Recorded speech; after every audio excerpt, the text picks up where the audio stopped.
since we are born till 10 years of age. یہ ہماری life جس طریقے سے گزرتی ہے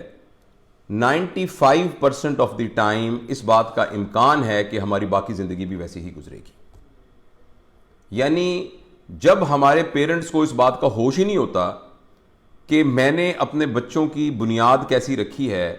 اس میں وہ ان کو irreparable ڈیمیج آلریڈی کریٹ کر چکے ہوتے ہیں. صرف پیرنٹس نہیں بلکہ پورا کا پورا معاشرہ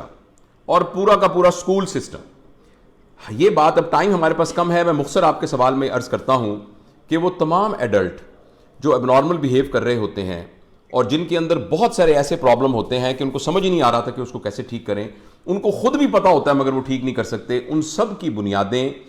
پیدا ہونے سے لے کر 10 سال کی عمر تک رکھی جا چکی ہوتی ہیں.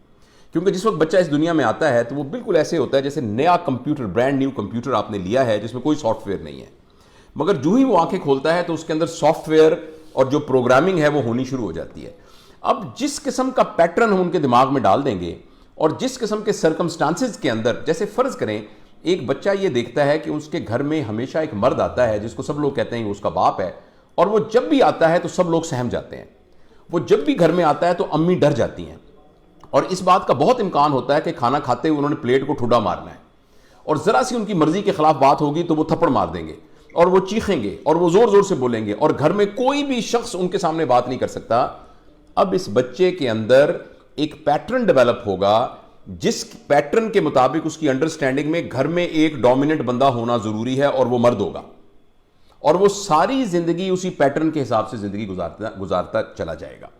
انفارچونیٹلی، اور اسی لیے دنیا کے اندر جتنی خرابیاں آپ کو ایڈلٹس میں نظر آ رہی ہوتی ہیں ان سب کی بنیاد ان کے پیرنٹنگ کے اندر اور ان کے بچپن میں ہوتی ہیں. لیکن پھر ایک سوال ذہن میں آتا ہے کہ اگر یہ سب کچھ ڈٹرمن ہو چکا ہے، اس لیے جس نے جیسے بیہیو کرنا ہے ویسے بیہیو کرنا، تو پھر تو کائنات کیسے چلے گی؟ پھر یہ آخرت کا نظام کیا ہوگا؟ یہ جو جنت دوزخ کیا ہے؟ پھر ہم سے حساب کیا لیا جائے گا؟ تو اس میں صرف یہ ہے کہ اللہ پاک نے اس 95% پیٹرن کے ساتھ 5% کی ایک ونڈو رکھی ہے جسے کانشس برین کہتے ہیں. یعنی بچوں کی زندگی کے پیٹرن کو تو انوائرمنٹ کو چینج کر کے چینج کیا جا سکتا ہے،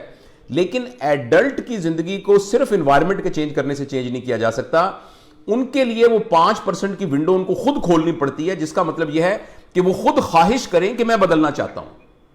اور یہ جو خود خواہش کرنی ہے میں بدلنا چاہتا ہوں، اسی کے لیے وہ ٹول ہے جس کا نام ریفلیکشن ہے، میں نے آپ سے عرض کیا ہے. تو خیر یہ تو ایک براڈ بیک گراؤنڈ تھا. میرا خیال ہے کہ جو آپ کے بچے اس طریقے سے کر رہے ہیں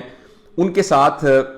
being a teacher, being a mentor, آپ ان کے ساتھ سیشنز رکھیے جس میں آپ نہ بولیے، ان کو بولنے دیجیے اور ان کو کہیں کہ بیٹا میں بالکل جج نہیں کروں گا، I am like your father, I am your friend. آپ مجھے کھل کے بتائیے کہ آپ کے کیا اندیشے ہیں، آپ کے کیا پرابلم ہے. اگر ان کو کوئی اس طرح کا مینٹر ریلیشن شپ مل جائے جس میں ان کا ٹیچر یا کوئی بھی بڑا ان کے ساتھ مینٹورنگ کر سکے نان ججمنٹل ہو کر، اور وہ خود اپنے جتنے چھپے ہوئے خیالات اور جذبات ہیں ان کا اظہار کر سکیں، تو اس بات کا امکان ہے کہ ان کو راستہ سمجھ میں آ جائے گا کہ وہ اپنی ان انسیکیورٹیز کو کیسے ڈیل کر سکتے ہیں.